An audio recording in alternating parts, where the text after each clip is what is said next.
All right. right. So, Dad, I know for you this is gonna be quick. I might have a little bit more to say about this topic, but for you, I know it's gonna be a quick answer.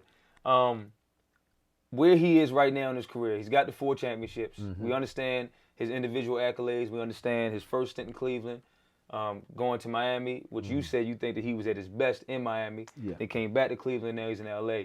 What, if anything, can he do to change the GOAT narrative? Again, Michael Jordan won 6 championships, was in the championship 6 times, and won the MVP 6 times. There's no way that LeBron can remove that stat. That stat is locked down. It's a done deal. And not only that, because he was the MVP each time, which I know LeBron has been MVP right. for the finals, Right. but he was the go-to man. He was the finisher. Right. And even though, he had to pass it to some guys to win big games, but he was the finisher. This guy was driven. He was going to make sure he closed the door on the other team, whether he was getting the ball going to the foul line to end it. Whatever he had to do, he was going to make sure that they got that win. And I just think with LeBron, he's a great player, done some great things, but I just think in terms of him being a closer that you can count on every time, I just don't think he's there. I don't think he's shown that over his career. And I truly believe that that argument ought to just be put to the side. And I think you ought to recognize LeBron as a great, one of the greats. He did it his way. He kind of had that little mix of a Magic Johnson in an MJ. In an MJ maybe. But more Magic Johnson, in my opinion. Yeah, more Magic Johnson because he definitely is a good assist man. He distributes the ball. He's a floor general, and I think that was that was great about him, and we love that about him. But when it comes down to last shot, he hesitates. Sometimes he doesn't want to take it. He did hit it on my boy. This player. But that was that was one of those situations. LeBron is known for doing that. Mm-hmm. That's one of those situations where it's a tie game. Mm-hmm. The shot clock. We're at the end of the shot clock. Everybody so they says kick it it was lucky. You got to just heave it up there. Now, I mean, you still have to have some skill to be able to. Well, he can still shoot long shots. Don't get me wrong. But his shooting percentage, we all know what that is. We also know that he is not too confident about being on the foul line. So if he gets the ball at the end of the game and gets fouled, he's got to win the game on the foul line, and he doesn't like that feeling. That's a very uncomfortable feeling. He is not. He might have had one. I'm trying to think. It might be one season where he actually had shot above maybe 80% from the free throw line. Other than that, everything's been in the 60s and the 70s. So he's always struggled there. So you're pretty much saying that.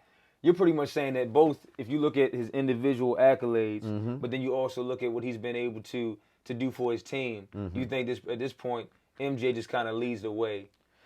Because he would have to win. Number one, he's got to win 2 more titles.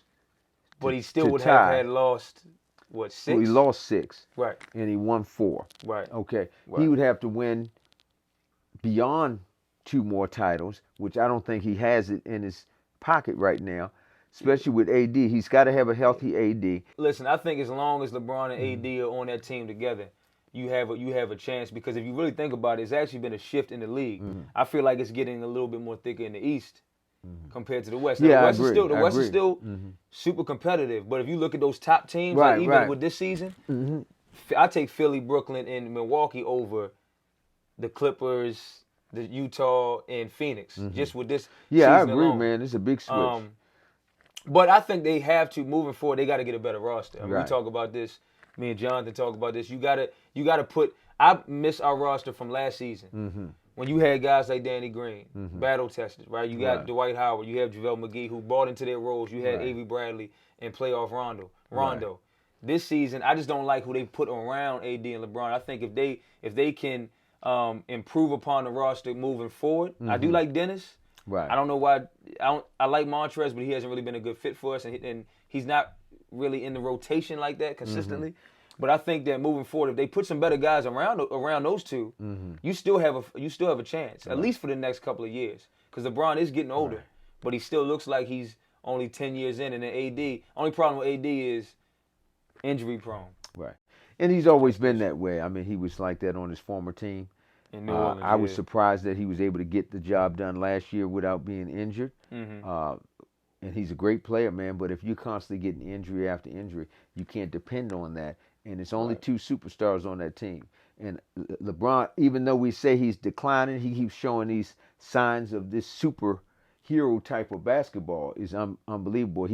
His head was over the rim on that play yesterday. Oh yeah, when Dennis threw it. Right. Well, I don't know if Dennis. Somebody but threw it off. I just don't think that his aggressiveness on the offensive side of the ball is enough. I think he likes to handle the ball too much. He plays a lot of runs a lot of slow down half court offenses because he's not liking to run up and down the court like they used to when he was on Miami. Him and D Wade were up and down the court, fast breaking like crazy.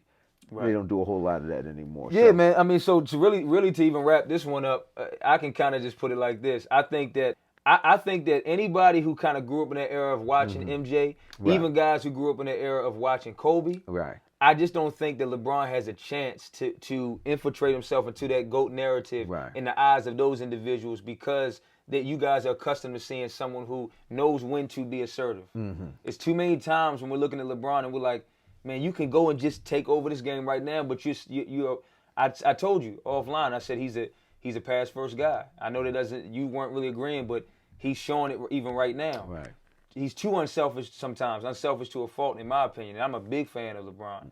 But I think that for Kobe lovers and for MJ lovers, that's why it's just kind of impossible at this point for LeBron to infiltrate. Now, people that grew up on LeBron, for those individuals, they're not going to come off of that stance that, hey, LeBron is the GOAT or the GOAT of this era. People, they're going to stick with their guy. So it does come down to your preference, but I do think that if we had 10 guys in this studio right now, and lined up on the wall, we asked them the question. I just feel like, and you have different generations represented. I feel like 8 to 9 people out of those 10 are going to say MJ. Yeah, oh yeah. So no doubt about that's kind of why I just feel like at this point that narrative. I mean, I understand they're going to always talk about it, especially while he's still playing until he retires, and especially once he retires. But I think that it's more so. I was telling Uncle Todd the other day because we were having a conversation. I said I think he's in a league of his own. Now I'm not saying his league. I think MJ is in the league of his own up here. LeBron's in the league of his own right now, but it's not at that same level. It's a little slightly below that. But I think that he's one of one, just like MJ's one of one. So that's a compliment to him. But I just think that comparison, it's just getting so old at this point, man. That conversation. So I agree. So MJ wins this round. Yeah, we can agree on that. We can agree on that one, man.